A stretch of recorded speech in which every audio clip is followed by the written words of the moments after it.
स्त्री का घर। आज की यह हिंदी कहानी थोड़ी इमोशनल है लेकिन इमोशनल होते हुए भी इसका संदेश बहुत अनमोल है।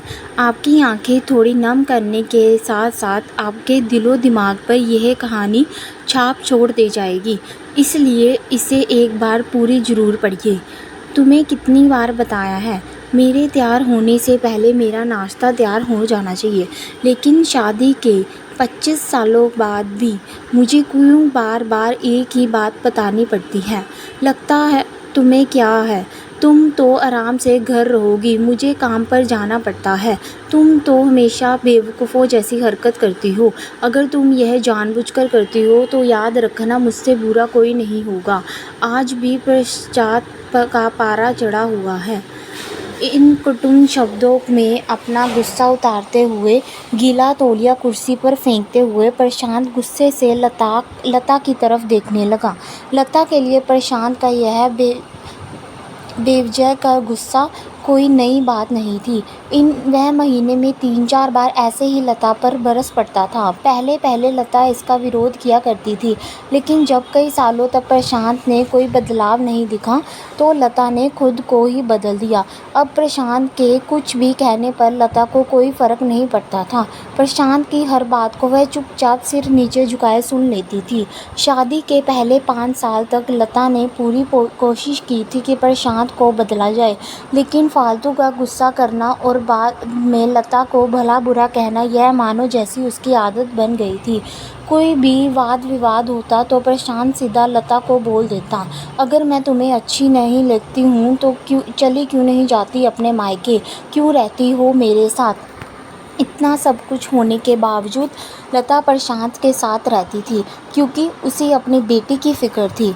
और वह जाती भी तो कहाँ, अपने बूढ़े हो चुके माँ बाप इस उम्र में परेशान करना वह नहीं चाहती थी। समाज और लोगों का क्या कहेंगे, यह भी तो उसे देखना था। वह इतनी पढ़ी लिखी भी तो नहीं कि खुद जाकर कोई नौकरी कर सके और अपना और अपनी बेटी का पालन पोषण कर सके। लता को अब अपनी फ़िक्र नहीं थी, उसको फ़िक्र थी तो बस अपनी शादी लायक हो रही बेटी की। लता नहीं चाहती थी कि पति पत्नी के झगड़े की वजह से काव्या डिस्टर्ब हो। काव्या की पढ़ाई पूरी हो चुकी थी, उसके लिए अब शादी के रिश्ते आने लगे थे। कई रिश्तों को काव्या ठुकरा चुकी थी। 2-3 महीने बाद एक अच्छा रिश्ता आया। रिश्तेदारों और पहचान के लोगों ने भी लड़के के बहुत गुणगान किए थे।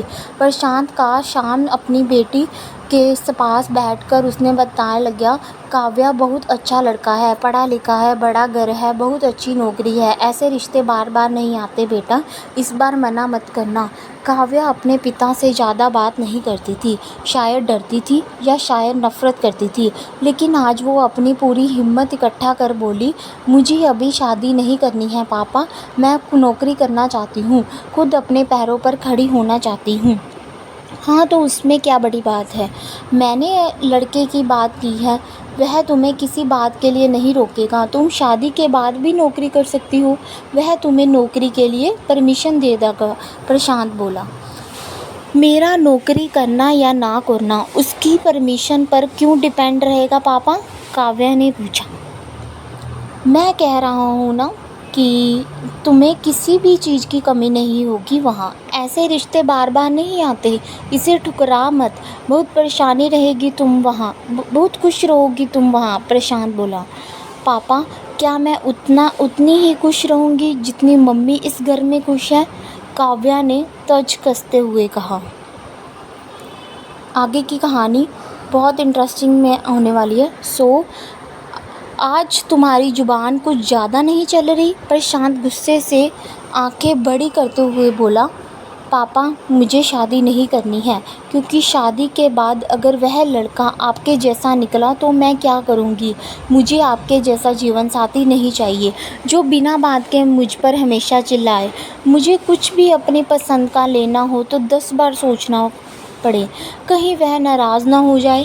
मेरी तबीयत कैसी भी हो उसे परवाह ना हो, रोटी थोड़ी सी मोटी बन जाए तो घर सार पर उठा ले, उसकी चेकबुक ना मिले तो मेरा दोष निकाले और हर छोटी मोटी बात पर मुझे मायके जाने के लिए कहे।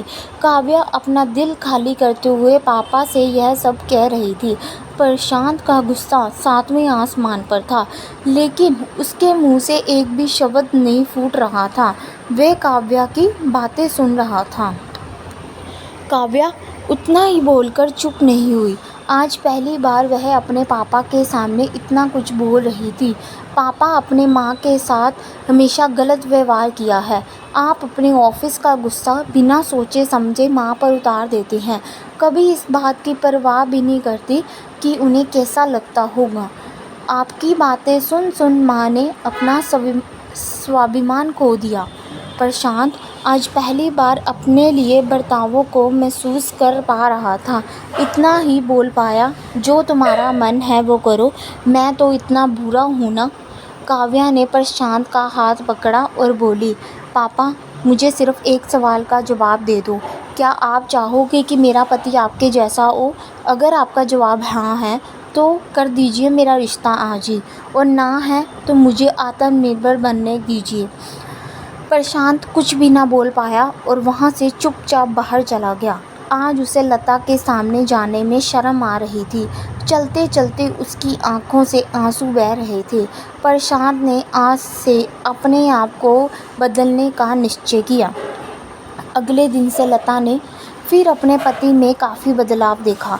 वह सोचने लगी कि जो हिम्मत काव्या ने दिखाई वो हिम्मत अगर मैं पहले ही दिखा देती तो शायद आज परिस्थिति कुछ और होती।